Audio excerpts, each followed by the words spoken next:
शरीर से बाहर निकलने की अचूक विधि जानकर चौंक जाएंगी।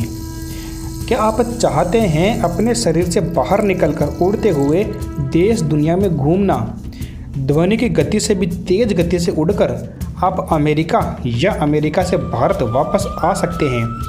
निश्चित ही सुनने में ये आपको कठिन, अजीब या हास्यास्पद लगे, लेकिन ये बहुत ही आसान है। आप इसे आजमाएंगे तो निश्चित ही सफल हो जाएंगे। आप सूक्ष्म शरीर से बाहर निकलकर पुनः अपने शरीर में लौट सकते हैं। जिन्होंने उपनिषदों और ध्यान की सभी विधियों का अध्ययन किया है, संभवतः वे जानते हैं कि ये कैसे संभव होगा।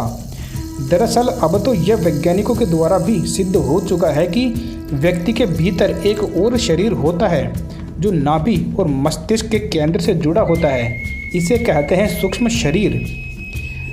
जब हम सो जाते हैं तो हमारा सूक्ष्म शरीर सक्रिय हो जाता है। ये शरीर ही स्वप्न देखता है और यही शरीर जागृत अवस्था में कल्पना करने की क्षमता रखता है। इसी से हमारे मन और बुद्धि जुड़ी हुई है, जिसका केंद्र है हमारे स्थूल मस्तिष्क के बीच स्थित पीनियल ग्लैंड। नाभि में ऊर्जा का मुख्य केंद्र होता है, जबकि मस्तिष्क में चेतना का। देखो ये कैसे संभव होगा। बात करें पहली स्टेप की, तो पहली स्टेप में साक्षी भाव या जागरण क्या है, इसे अच्छी तरह समझकर यदि आप लगातार 3 महीने तक ध्यान करते हैं तो ये सूक्ष्म शरीर और ज़्यादा सक्रिय होकर आपके शरीर से बाहर निकलने के लिए तैयार हो जाता है।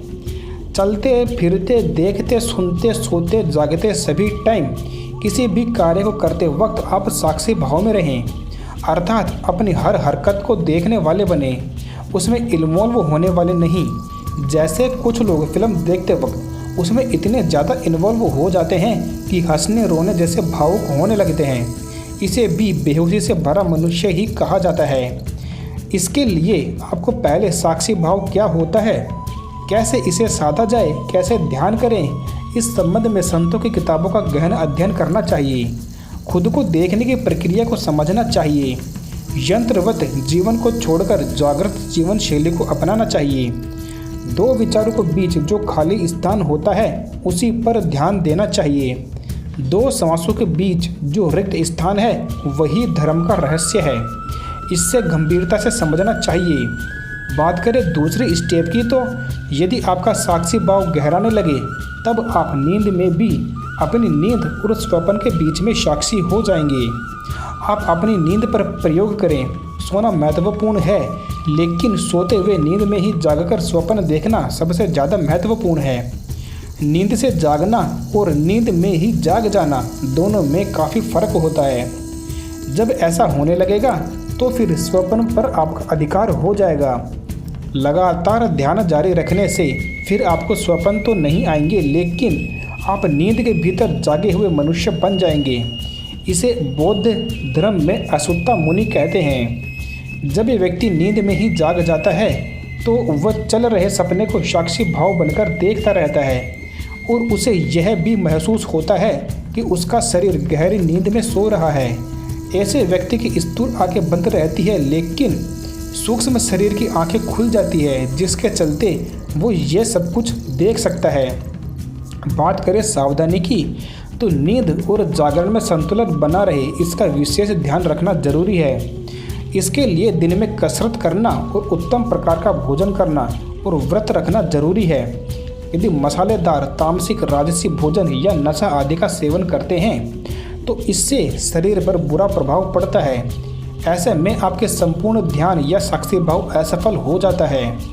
नींद और जागरण में भी बदलाव आ सकता है, तो भोजन और कसरत का विशेष आयोजन करें अच्छी नींद और जागरण के लिए। बात करें तीसरी स्टेप की, तो जब आप नींद और स्वप्न पर अधिकार कर लें तब आपको अपने सूक्ष्म शरीर पे होने का एहसास होगा। अब आप धीरे धीरे शरीर से बाहर निकलने का प्रयास करें। पहले आप उठकर बैठ जाएं। आपको बिल्कुल हल्कापन लगने लगेगा, जैसे अंतरिक्ष में कोई वैज्ञानिक चहलकदमी करता है। ठीक उसी तरह आपका ये सूक्ष्म शरीर भी गुरुत्वाकर्षण की शक्ति से परे होकर हवा में तैरने लगेगा। इसलिए आप धीरे धीरे उठने का प्रयास करने के बाद सर्वप्रथम सीधे खड़े हो जाएं। इस प्रक्रिया में जल्दीबाजी बिल्कुल भी ना करें। कुछ दिन तक उठकर बैठने, बैठकर खड़े होने और फिर खड़े होकर फिर से बैठने और फिर पुनः लेट जाने का ही अभ्यास करते रहें। जब आप अपने सूक्ष्म शरीर से बाहर निकलने के लिए स्वतंत्र हो जाएंगे। अब बात करते हैं सावधानी और चेतावनी की। यदि आप अपने सूक्ष्म शरीर से निकलने में सक्षम हो गए हैं तो अब आप अपने स्थूल शरीर की रक्षा और उसकी उचित देखभाल का भी प्रबंध करें। ये स्थूल शरीर इस अवस्था में गहरी नींद में होता है। यदि आप कहीं बाहर विचरण करने के लिए जा रहे हैं और ऐसे में किसी व्यक्ति ने आपको जगाने का प्रयास किया तो इसके क्या परिणाम होंगे ये कहा नहीं जा सकता। हो सकता है कि आप एक क्षण में ही अपने शरीर में वापस लौट आएं और ये भी हो सकता है कि ऐसे में नाभि से जुड़े आपके इस सूक्ष्म शरीर का स्थूल शरीर से संपर्क ही टूट जाए और संपर्क टूटने का अर्थ है मृत्यु। तो उपरोक्त साहसी कार्य करने से पहले उचित गुरु की सलाह जरूर ले लें। अब बात करें दूसरे के शरीर में प्रवेश करना। यदि आप अपने स्थूल शरीर से बाहर निकलना सीख गए हैं तो अब आप किसी दूसरे के शरीर में भी प्रवेश कर सकते हैं। क्या होगा दूसरे के शरीर में प्रवेश करने से? आदि शंकराचार्य ये विधि जानते थे और भी बहुत से साधक इस विधि से अवगत थे, लेकिन आम जनता के लिए तो ये बहुत ही कठिन जान पड़ता है। क्यों? योग में कहा गया है कि मनुष्य की सबसे बड़ी समस्या है चित्त की वृत्तियाँ। इसलिए योग सूत्र का पहला सूत्र है योग से चित्त वृत्ति निरोध है। इस चित्त में हजारों जन्म की आसक्ति, अहंकार, काम, क्रोध, लोभ, मोह आदि से उपजे कर्म संग्रहित हैं, जिसे संचित कर्म कहते हैं। ये संचित कर्म ही हमारा प्रारब्ध भी होते हैं और इसी से आगे की दिशा भी तय होती है। इस चित्त की 5 अवस्थाएं होती है, जिसे समझकर ही हम सूक्ष्म शरीर को सक्रिय कर सकते हैं। सूक्ष्म शरीर से बाहर निकलकर ही हम दूसरे के शरीर में प्रवेश कर सकते हैं। इस चित्त या मानसिक अवस्था के 5 रूप होते हैं: क्षिप्त, मूढ़, विक्षिप्त, एकाग्र और निरुद्ध।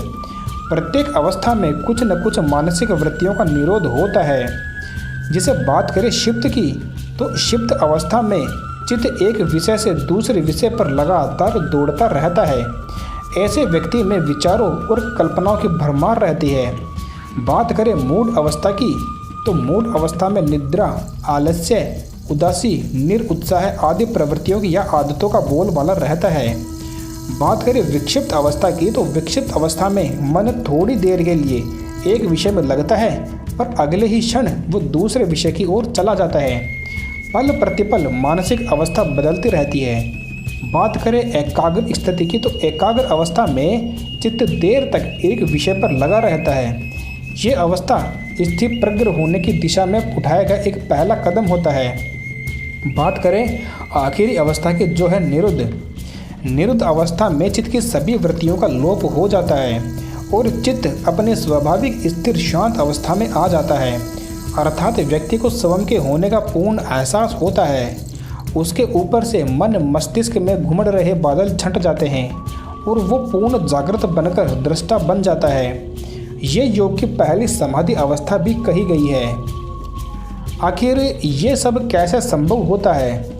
चित्त जब वृत्ति शून्य यानी कि निरुद्ध अवस्था में होता है, तब बंधन के शिथिल हो जाने पर और संयम द्वारा चित्त के प्रवेश निर्मग मार्ग नाड़ी के ज्ञान से चित्त दूसरे के शरीर में प्रवेश करने की सिद्धि प्राप्त कर लेता है। ये बहुत आसान है। चित्त की स्थिरता से सूक्ष्म शरीर में होने का एहसास बढ़ता है।